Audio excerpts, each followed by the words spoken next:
It's Tuesday. Gerard and Rhino in the SuperTalk studios. We are honored to have joining us now on the program Lars Larson, nationally syndicated talk show host, and a great one he is at that. Good morning, Lars. Thanks so much for joining us. Good morning, Gerard. I guess I wish I should have worn my tie and my jacket this morning, but I didn't really feel like it this morning, so I hope you don't mind. No, you look fantastic. Well, you look good this morning. Well, thank you. Let me clarify. I had a board meeting this morning and had to address, the part of a board member. I guess it was a short 30-minute meeting, which is the kind of board meetings you like. That means you don't have any controversial matters to deliberate. That's for the Mississippi Lottery Corporation, as a matter of fact. Things are going well there. But I really appreciate you joining us. So many issues are, I guess you could say, front and center. They're all sort of concentrated there, and they're overlapping. But I guess we could start with what perhaps is good news out of the Russia-Ukraine tenuous situation. It looks like Putin, he's just a chess player, isn't he? You can't tell from one day to the next what he's going to do. And frankly, Lars, I don't have a great deal of confidence that our president is up to the task of anticipating his next move. No, I don't think Joe Biden is up to it either. I mean, he has a tough time. We've run some sound bites where he has a tough time. He says, we're talking about Iran. No, we're talking about Afghanistan. Oh, I forgot. We're talking about Ukraine now. Yeah, where your son made the $3 million for sitting, since you mentioned board meetings this morning, Gerard. Have you ever been paid $3 million to sit on a board for 5 years where you knew absolutely nothing about the subject, including the language spoken by the other board members? Can you imagine? You'd think that Joe would know Ukraine by now. It really is crazy, and of course now we've got this bombshell Durham report that honestly validates what Trump said. I just can't help but think back to that debate with Hillary on the stage there when he said, because you'd be in jail when she made some. Can you imagine this guy being in charge of the country? He said, yeah, you'd be in jail. And then his interview, we discussed it yesterday, Lars, with Leslie Stahl of 60 Minutes. You remember that one? Oh, Mr. President. We ran the soundbite of Leslie Stahl scoffing at the idea. Oh, you weren't spied on. That's a bunch of baloney. And we're 60 Minutes. We can only say things that we can prove. Well, they said a lot about the Russia hoax, which nobody could prove, including Hillary. And all the major media went with it. In fact, I saw this morning, I keep an eye on, the New York Post actually writes very good editorials. They do, and they wrote one today saying the Washington Post, the WAPO, and the New York Times should give back their Pulitzer Prizes that they won for furthering the public's understanding of Russia's interference on an election. No, what they could do is hand the prize back and further our understanding of Hillary Clinton's hoax, which now, it turns out, penetrated not just into an opposition political campaign of Donald Trump, but penetrated literally into the Oval Office. White House. It is bizarre. I mean, it's Banana Republic stuff, honestly, and it should disturb every American, regardless of party affiliation. You simply can't allow political foes to intrude on the White House's information systems and excise information, which in this case was purely sour grapes for political gain crap. You can't allow that. Let me ask you, all of this begs credulity. But ask yourself this, would it be possible for a private contractor, that's what tech company number one, and we think we know who tech company number one is, and who tech executive number one is, would it be possible for somebody with a government contract to actually surveil internet communications from the White House to other parts of the country and other parts of the world without the NSA realizing it, without the CIA knowing about it, without the FBI knowing about it? And if you say it doesn't seem likely, then you say, well, is it possible? And I know, Gerard, you're going to have a tough time believing that maybe the FBI was in on this. And maybe when they sat down and briefed old Barry Obama and Joe Biden when he was vice president, that they knew about it as well. And they said, yeah, that's fine. You're just going to try to change the results of an election, steal it out of the hands of American voters, and hand it off to Hillary, who didn't deserve it, and instead take it away from Donald Trump, who was the people's choice. And let me say it out loud so nobody mistakes me. Not once, but 2 times. He was the people's choice 2 times. They cheated in 16, but they didn't cheat enough. They cheated in 20, and they got away with it. Yeah, no, it's spot on. The systems they have are incredibly sophisticated. Having been in that business, you can pretty readily detect when you have those sorts of intrusions. It red flags to hell and back. Everybody knows they look the other way. They're part of what Trump referred to as the swamp. Let's be honest about it. It's as believable as you remember Lois Lerner and the IRS head at the time. His name escapes me. Oh, we don't have any backups. We just failed to back our data up. Remember? Oh, yeah, right. You don't have any backups. And how can they get away with this and just lying to the American people? I hope they pay the political price, and I'd like to see that if the House flips, that they commence with investigations both into the Hunter Biden situation and this as well. Well, Gerard, one other thing to be aware of. I'm not a lawyer, but I understand statute of limitations. They had to charge Michael Sussman, the crooked lawyer from Perkins Coie, who went to the FBI and lied to them. And that's about as established as you can get. The FBI knows what he told them. They also know that while he said, I'm just here as a concerned citizen on behalf of the client, this is a tech company, and it's that if you see something, say something. We just happen to notice that Donald Trump's computers in Trump Tower are communicating with something called Alpha Bank, which is a bank that Vladimir Putin uses. And maybe this is, maybe it's a back channel between Vladimir Putin and Donald. This kind of crazy stuff that nobody in Hollywood would even put in a movie. It's so unbelievable. And the FBI went, oh, we're dumb as a bag of hammers, so we'll just buy this thing lock, stock, and barrel. You can lie to us all day long. Now, the FBI and the DOJ will go after parents who show up in some town in Mississippi and speak too loudly at a school board meeting because you are domestic terrorists. But when you actually have somebody like Hillary Clinton, Perkins Coie, Fusion GPS, Peter Strzok and Lisa Page, and Tech Company One and Tech Executive One selling a bill of goods to the FBI, all of a sudden they become as dumb as a country bumpkin. Yeah. So, Lars, obviously you're way more familiar with the media world than I will ever be. Why is the media ignoring this? And it's not a rhetorical question. I mean, how can they get away with ignoring it? I'll point out to you that this is not without precedent. If you remember, I thought one of the most extraordinary stories of the Obama era was gun running to Mexico, where the U.S. DOJ allowed 2,500 some odd, 2,500 or so, guns to be sold illegally to people they knew were Mexican drug cartels. At least 400 Mexican nationals were murdered with those guns. At least 1 or 2 Americans, Brian Terry, the border agent, was one of them. And you'd say, that's a gigantic story. And yet at the time, when it first broke, and for at least months, it may have been literal years, I'd have to go back and check, there were major news organizations, NBC, CBS, ABC, who just ignored the story. And you think, when I was a reporter and it kept my opinion out of things for 20 years, that was what I called a sexy story. I mean, you got a story that involves guns, it involves drug cartels, it involves the president of the United States, Barack Obama, it involves the DOJ, it involves illegal gun sales. I mean, you got all the sexy stuff you need for a really good story, and the media says, see no evil, hear no evil, we speak no evil, because it would be an attack on somebody they liked, Barack Obama.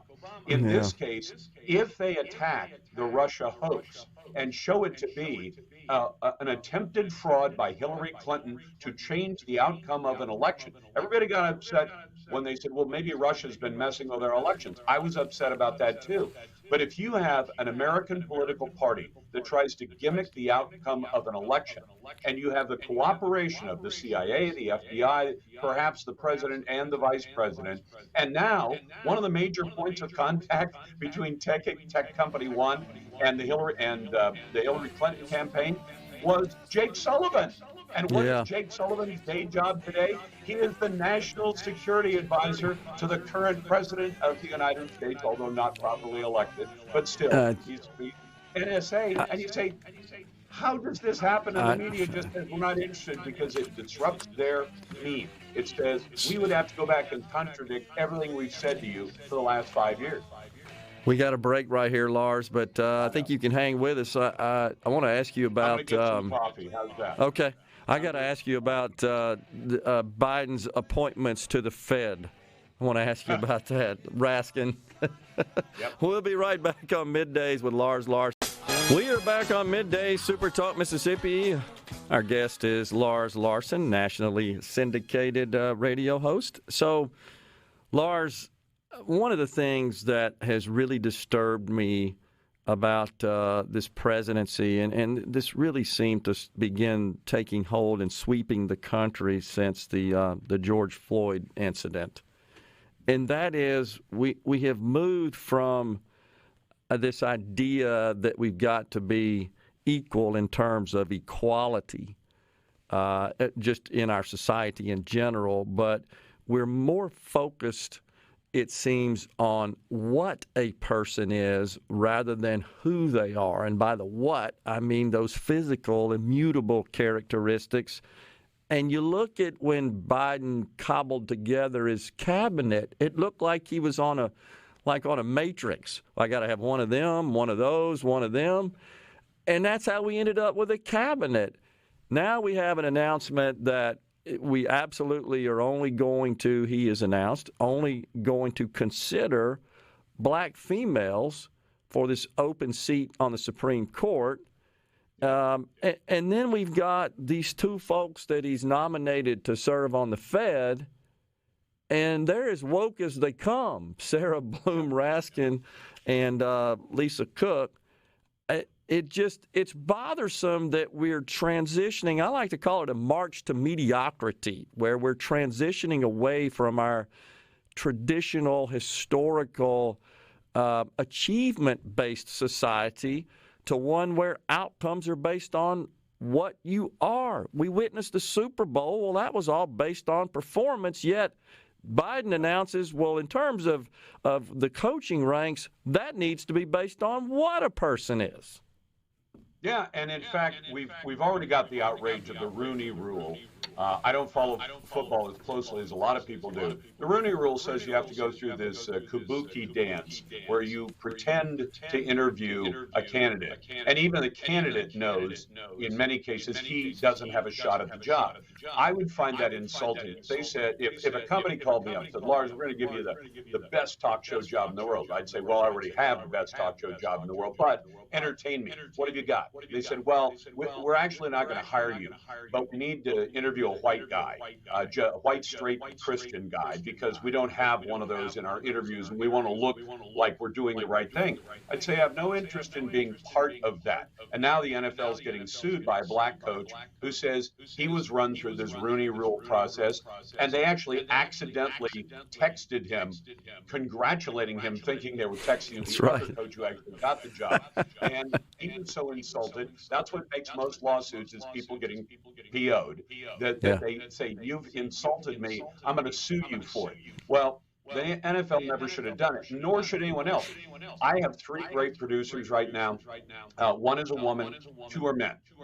If I were to say the next time I have an opening, I will hire a Hispanic female, I would be breaking federal law, state law. I'd get sued, blue and tattooed. I mean, it would be ugly, because that's the wrong way to choose people. You should choose, as you just suggested, based on merit, skills, and ability. I mean, Martin Luther King, who is, God bless him, a great conservative, because a lot of people think, well, the Democrats are always talking about King, he must have been a liberal. No, he was a pro-life man of the cloth who for a time carried a gun because his life was in danger. So you tell me that was a liberal Democrat. I refuse to believe it. He was a conservative.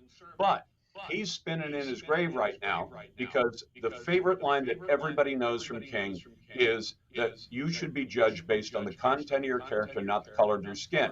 And yet here's Joe Biden, who during the campaign years ago now said, when an opening comes on the Supreme Court, any opening, I will choose a black female. And you say, well, that wouldn't be legal. It is legal for the president to do it because political appointments have more latitude. It is not right for the president to do it. And you mentioned one term. I have nothing wrong. I have no objection to equality. What I object to is what the liberals call equity. And you say, well, aren't they the same thing? And you say, no, you have to understand the difference. This is part of this wokeism, is they say, we don't want equality of opportunity where Lars can apply for a job and Condoleezza Rice can apply for the same job and somebody else can apply for the job. And the person who gets the job will be the person with the best skills and abilities to do the job. Equity means, well, we've been unfair to people over the last couple of hundred years, not a lot in the last half century, because of their skin color, because of their gender, because of their religion, etc. So we will correct that by now violating the rules again and saying we're going to award jobs based on gender, based on skin color, based on who you like to sleep with or what kind of sex you like. And that's equity, where they say we want to come up with an equitable result. Well, isn't the equitable result hiring the best person for the job? No, it's hiring the person whose granddad or father or great-granddad might have been denied that job 100 years ago. So therefore, we should give the job to somebody based on, as you said, immutable characteristics. Although, have you noticed, the liberals have turned that on its head, too, by saying you can identify as black, even if you're not. Right. You can identify as female, even if you're not, which I don't know where things go at that point.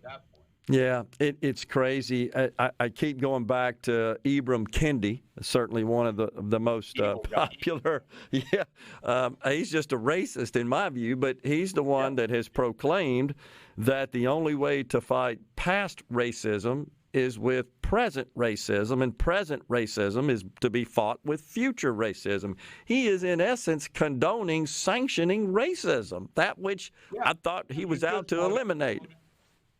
Gerard, you just quoted my favorite quote from him. I have it stored in an email where I can pull it up anytime. And that is exactly what he said. And what he wants to do that's even worse than what you're saying is he says, we want to institutionalize racism. Yeah, that's right. The past racism was wrong, so we're going to fix it by being equally racist in the opposite direction today, which ensures that we will always end up making race-based identity politics decisions going into the future, which condemns every little kid in Mississippi. It condemns every white kid, it condemns every black kid and brown kid, because it says to them, if you're a white kid, your great-granddaddy was evil or might have been, so therefore you are viewed as an oppressor. You're an evil person because of your skin color. And the black and brown kids, well, we don't really expect much from you because you have been oppressed, therefore we don't have any expectations. And as much as I might disagree with George W. Bush about some things, he had a great phrase for that. It's called the soft bigotry of low expectations, where you say, well, we just hired a black female for the job, but we don't expect much of her. Well, that would be bigoted. And you say, that's what Joe Biden is doing right now. Yeah, and we see examples, Lars, across the spectrum of society, public sector, private sector, education, where we continue to dilute those standards in some sort of perverted effort to equalize things and achieve equity. What have you really accomplished by doing that? You don't, except you tell people that you should have equity of result. Now, I'm 5'10" tall. If I try out for the NBA, should I have the same result of somebody who's a third of my age and a foot taller than I am? No, especially since I have a tough time putting a basketball through a hoop. So why should there be equity? Why should there be equal results? What you should have is equality of opportunity. Anybody who wants to can try out for any job they want. And I remember I used to cite an example of a local NBA player who was my same height, but he was also very good at playing basketball, and he had a spot on an NBA team. I don't have a prayer. God has blessed me in wonderful ways, but God did not give me any basketball talents. I So I'm understand. 5'10". The other guy was 5'10". Doesn't mean you get equality of results. You get equality of opportunity. Lars, am I overreacting here when I got to tell you, I put my head on the pillow every night thinking this is the number one issue that I think it threatens this country and our future is this sort of No, you're right. You're right. I call it this march to mediocrity. Where would we be? We'd be mediocre, like the other nations that are mediocre, because they're so brutally corrupt.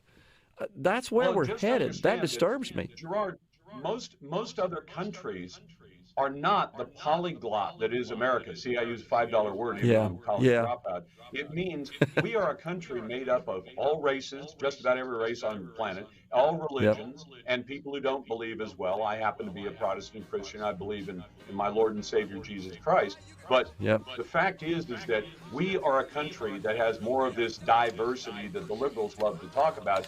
You go to China, no diversity there. Go to Japan, not much diversity there. Most countries don't have that. And here in America, you can make it. You can be Ben Carson and end up as a cabinet secretary to a president, even though your mom couldn't read a book.